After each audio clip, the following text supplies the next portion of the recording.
Bonjour à tous, ici Patrice Roy avec une formation sur les animations pour PowerPoint 2010. Il devrait fonctionner de la même façon pour PowerPoint 2007 et les versions précédentes, mais j'utilise PowerPoint 2010 pour la présentation. Alors, premièrement, j'ai déjà créé une petite présentation PowerPoint auquel je vais ajouter différents types d'animations. Alors, je prends le diapositive que j'ai ici et je vais ajouter une animation sur le texte. Alors, je choisis la case de texte. J'aurais pu choisir un point de texte à la fois. Ensuite, je me rends à l'onglet Animation et je vais choisir l'un des types d'animations qui sont disponibles. Alors, en fait, dans PowerPoint, il y a 4 grandes catégories d'animations. Les animations d'ouverture qui font apparaître l'élément, des animations d'accentuation qui mettent l'emphase pour un certain temps sur le texte d'une manière ou d'une autre, et des animations pour quitter ou de fermeture qui fait disparaître l'élément qu'on veut. Et la dernière catégorie, les catégories trajectoire. On anime une animation, un objet, quel qu'il soit, du texte, une image, mais on lui donne la trajectoire, la direction que l'on veut sur la diapositive. Toujours intéressant. Mais on va se concentrer sur les effets d'animation pour ouverture avec le texte, et c'est généralement le genre que vous allez vouloir utiliser pour du texte. Vous voulez faire apparaître le texte point par point. Vous ne voulez pas qu'il apparaisse d'un seul coup tous les points. Le monde va commencer à lire point par point. Pendant que vous êtes en train d'expliquer le premier élément, le monde sont en train de lire tous les autres points de la diapositive. Alors, pour garder l'intérêt du public, vous voulez utiliser une animation d'ouverture pour faire apparaître point par point les animations, le texte de votre diapositive.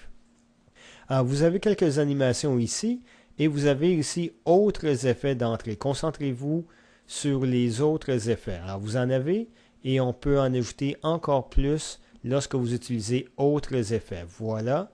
Alors, regardez tous les effets que vous avez ici que vous pouvez utiliser.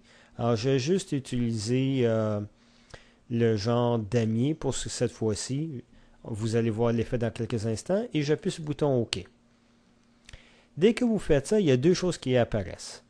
À côté de chacun des points de votre texte, vous allez voir un chiffre apparaître qui indique que cet élément est maintenant une animation.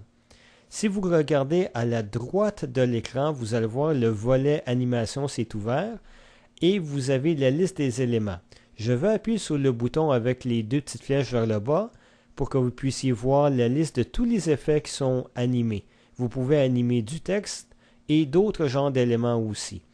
Maintenant, une chose que vous voyez ici, c'est chacun des points qui sont animés dans l'ordre.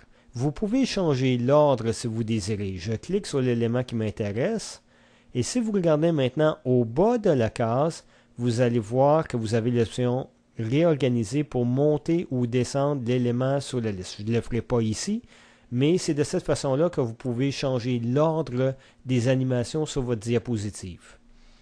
Ensuite, si vous regardez chacun des éléments, vous allez voir qu'au bout, il y a une flèche qui pointe vers le bas. Lorsque vous cliquez dessus, vous allez voir les options qui sont disponibles. Alors, vous pouvez démarrer l'animation en cliquant. Vous pouvez aussi démarrer plusieurs éléments en même temps en disant que le prochain élément doit démarrer avec le précédent. Alors, vous avez 2, 3, 4, 5 éléments qui s'animent tous en même temps si vous utilisez démarrer avec le précédent. Vous pouvez aussi donner un délai entre chacun. Alors, vous pouvez dire démarrer après le précédent et vous lui donnez un délai. Alors, vous voulez la première animation, la seconde animation une seconde plus tard, l'animation suivante une seconde après. Vous pouvez déterminer quand chacun des animations va apparaître. Ce qui est le plus important, c'est les options d'effet. Alors, lorsque je clique dessus, vous pouvez déterminer tous les éléments d'animation. Alors, dans quel sens l'élément va être animé? Est-ce que du son doit être ajouté avec? Ce que je ne recommande pas du tout. Vous pouvez, après l'animation, estomper le point. Ce qu'on veut dire par estomper, mettre une couleur qui enlève l'emphase dessus. Le texte apparaît toujours, mais avec une couleur qui est généralement plus pâle ou plus proche de la couleur de fond pour enlever l'emphase, pour estomper ce point-là, pour garder l'intérêt sur le nouveau point sur lequel on parle. Alors pour vous montrer, je vais utiliser la couleur rouge, qui n'est peut-être pas la meilleure couleur pour estomper un point, mais vous voyez que la couleur va changer. Et comment on veut animer le texte? On peut le faire tout simultanément, mot par mot, lettre par lettre. Je ne vous recommanderai jamais de le faire mot par mot et encore moins lettre par lettre. Il est préférable de toujours le faire simultanément. Regardons le minutage ici. Alors, je peux activer l'animation par un clic avec le précédent ou avec un certain délai. Et on décide du délai ici. Et on pourrait répéter si on voudrait. Le genre d'animation, si on a un grand texte, on peut animer paragraphe par paragraphe. Mais on le laisse comme ça dans ce cas-ci. Alors, j'appuie sur le bouton OK. Si on revient dans le volet d'animation, on peut aussi décider de supprimer l'animation si elle ne répond pas à mes besoins et d'en choisir un autre. Je vais appuyer sur le bouton lecture pour voir ce qui arrive. Et là, on devrait voir les points apparaître un après l'autre. Et vous voyez l'emphase est retirée ou les points sont estompés une fois qu'ils sont utilisés. Ah, j'avais juste mis l'animation, l'estomper sur le premier point. Désolé. Si on va voir quel autre genre d'animation qu'on peut mettre, je passe à ma prochaine diapositive et on a un graphique ici. Et oui, on peut mettre de l'animation sur un graphique. Alors, je clique sur le graphique, je vais choisir une animation parmi les autres, très rapidement. Et voilà, si on appuie sur le bouton aperçu qui est au début, vous allez voir une animation qui va faire apparaître le graphique au complet. Je vais voir les options d'animation du graphique à partir du volet d'animation et je vais vous montrer un point qui est différent. Je veux estomper les points, oui, mais l'animation, je ne veux pas faire juste pour tout le graphique, je veux le faire par série de données, par catégorie ou même point par point dans le graphique, élément par élément. Alors, je vais choisir juste par série pour vous montrer. J'appuie sur le bouton OK. En retournant au volet d'animation, vous allez voir maintenant qu'il y a 4 éléments qui sont animés. Le premier est pour le graphique et les 3 autres sont pour les 3 séries de données qui sont dans le graphique. Alors j'appuie sur le bouton lecture pour vous donner un petit aperçu. Le graphique apparaît, suivi des données de la première série, suivi des points de la deuxième, et on anime aussi la troisième. Et voilà, on peut animer les graphiques à partir de PowerPoint. Je veux aussi vous montrer qu'on peut animer aussi les diagrammes Smart Art. Alors, je vais cliquer dessus. Je vais choisir un nouveau type d'animation. Et là, le graphique devrait apparaître d'un seul coup. Je peux venir encore une fois changer les options de l'effet, soit à partir de les options d'effet ici, à y mettre 2 ou 3 ou 4 ou 8 rayons pour faire apparaître le graphique. J'aurais pu aussi le faire à partir de PowerPoint 2010, à partir du menu Options d'effets. Et j'aurais pu avoir plus d'options aussi. Alors, si on animait, regardons ce qui arrive. Et on voit le graphique, le diagramme apparaître très rapidement. Je reviens à ma première diapositive ici. Parce que je le mentionne souvent, on peut aussi animer du son et c'est même très important de le faire.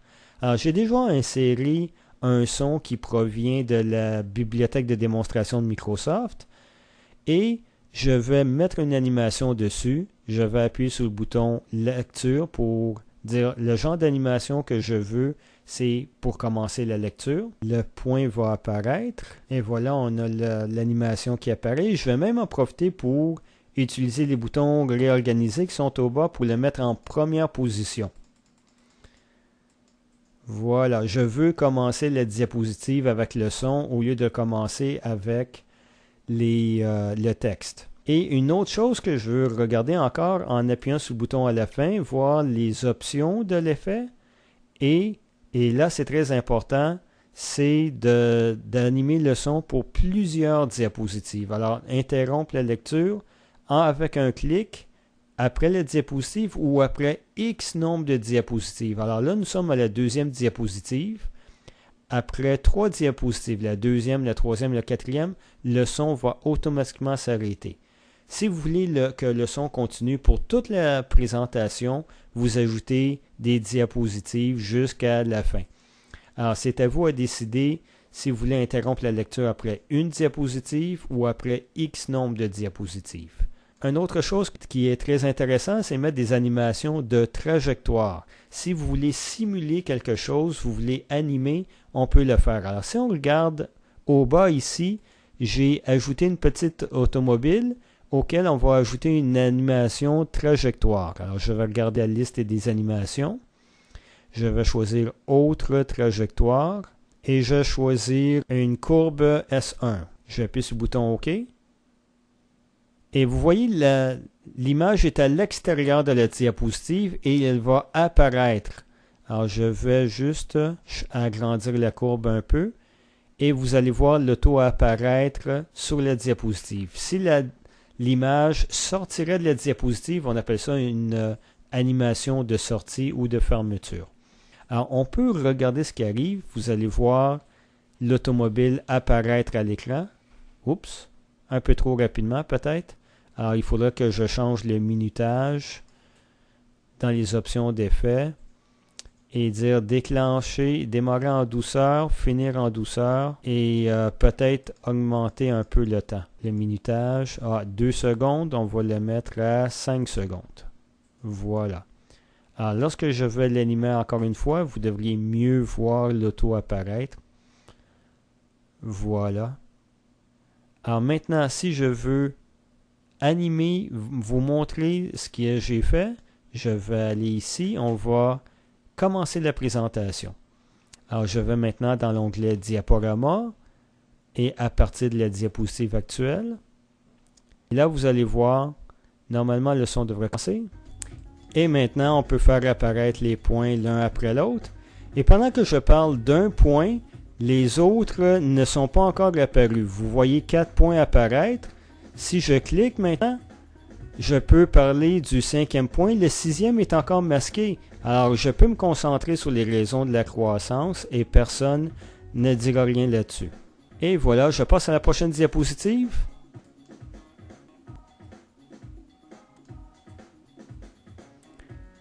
Et vous remarquez que le son continue même si j'ai passé à la prochaine diapositive. Et point par point, je fais apparaître les séries de mon graphique. Je n'ai pas l'ordinateur le plus rapide. Et voilà, on passe à la prochaine diapositive. C'est ici qu'on devrait voir l'auto apparaître.